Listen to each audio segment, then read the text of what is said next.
যদি মারিয়েও ফেলায় আমার হাত পা খাসার আমি ভোট দিই লাগলে ভোট পাসাব তাই আমি কিন্তু হাত পা খা যদি আমার গুলি করিয়েও মারি ফেলেন কাজে জুড়াবে না।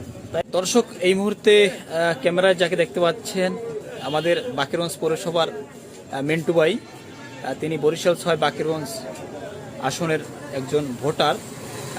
মিন্টু ভাই, জি ভাইয়া, নির্বাচন তো আর কয়েকদিন পরই, বাকেরগঞ্জের নির্বাচনী হালচাল কার মাঠ ভালো আছে বর্তমানে? জোয়ার ইনশাআল্লাহ মুফতি সৈয়দ মোহাম্মদ ফজলুল করিম সাহেব। তার মার্কা কি? মার্কা হাত পা হাত পাকা। তিনি কি বাকেরগঞ্জ আসন থেকে বিজয়ী হতে পারবে? ইনশাআল্লাহ, যদি আল্লাহ সত্য হয় ইনশাআল্লাহ। তার ভোট আছে কেমন? 90। হ্যাঁ, 90 সাথে। ব্যক্তি হিসেবে শাইখে চরমনাই মুফতি ফয়জুল করিম কেমন? আমার 14 গোষ্ঠী যার ভক্ত, তাই আমার 14 গোষ্ঠীর আমার বাপ দাদা 14টা গোষ্ঠী সবাই পীর সাহেবের অনুকরণ অনুসরণ। তাইলে আপনি কেন হাত পা খায় ভোট দিবেন? মার্কা তো আরো অনেক আছে। কারণ আমার যদি মারিয়েও ফেলায় আমার হাত পা খাসার আমি ভোট দিই লাগলে ভোট পাসাব।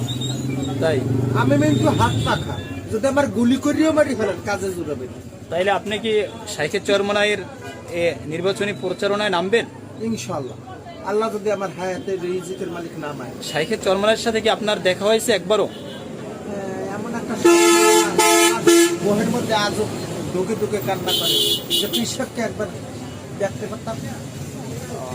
তাহলে অচিরেই তিনি আপনাদের মাঝে আসবেন, তার সাথে দেখা হবে। এমন একটা নূর, ধরেন এমন একটা চাঁদ। আল্লাহ না করুক 22 তারিখ যদি 12 তারিখ আগামী 12 তারিখ যদি বিপুল ভোটে মুফতি ফয়জুল করিম বাকেরগঞ্জ 6 বরিশাল 6 অর্থাৎ বাকেরগঞ্জ আসন থেকে বিজয়ী হয়, তাহলে আপনি কতটুকু খুশি হবেন?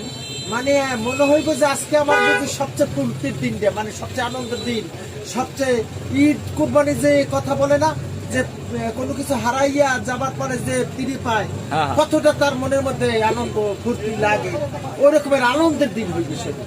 শুধু সেই দিন আমার ভালো আছে কথাটা বলবো, যেদিন আমার পীরে বাস করবে এবং তাকে আমি দেখতে পাবো, সেদিন বলবো যে আমার।